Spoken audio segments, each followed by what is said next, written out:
Yesu ubwo yaririraga wa mugwa Yerusalemu, yaburiye ubwoko bwe kuba amasoko bw'akaga gakomeye kari kegereje.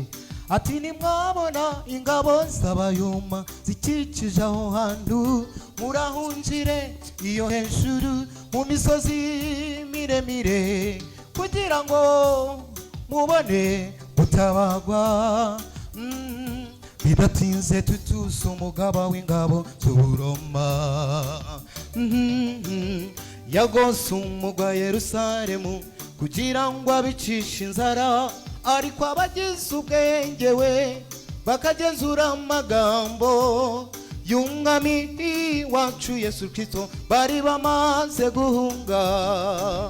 Amateka arangwa no gusubiramo, n'ubura mirimo irategura intambara yo kwicisha inzara mu kubuza kugura no kugurisha.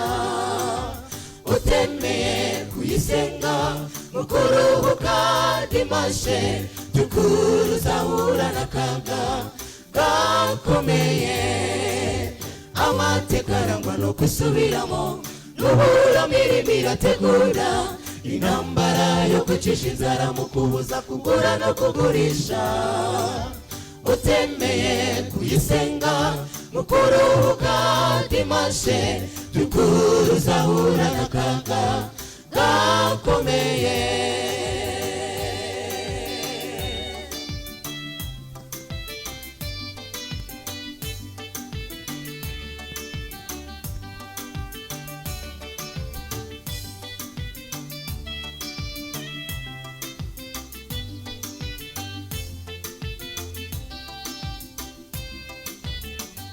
Mbega amakuba yabonywe n'Abayuda ubwo bari bakingiranywe mu rusengero, bari ibyo bari bafite birashira, batangira kujya imikwendero n'inkweto.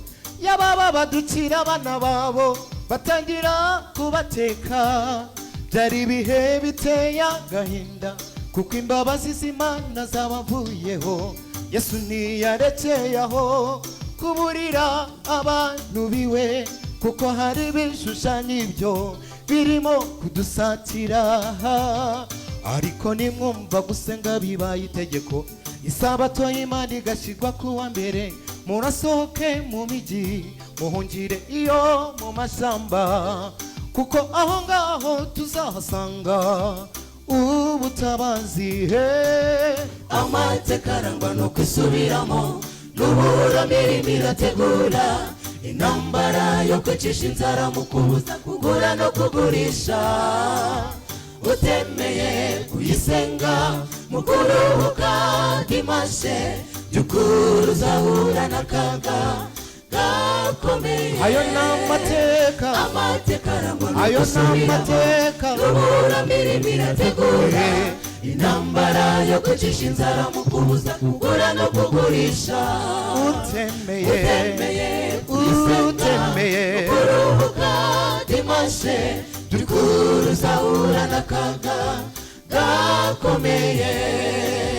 Amateka arangwa no kwisubiramo, n'ubura mirimo irategura intambara yo kwicisha inzara mu kubuza kugura no kugurisha. Utemeye kuyisenga mu kuruhuka dimashe, by'ukuri uzahura n'akaga gakomeye.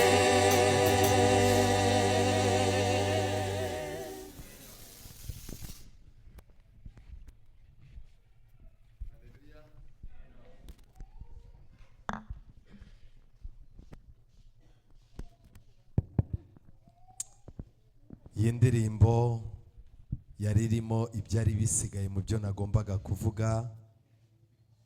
Ikintu kimwe gisigaye buri muntu wese akwiye kumenya,